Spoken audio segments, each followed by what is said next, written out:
Ayun guys, tumitira na po si Bad Boy ng Davao. Reka Rindal, ha? Boy Ugo ng Davao. Reka Rindal.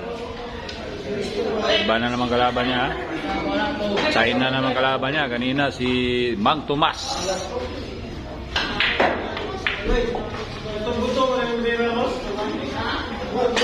Iba talaga si Reka Rindal. The Bad Boy ng Davao, ha?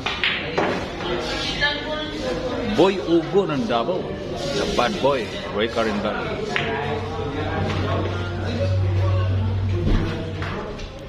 Inuubos ang bola, guys.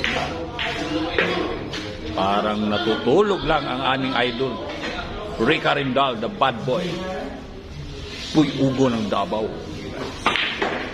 Ano?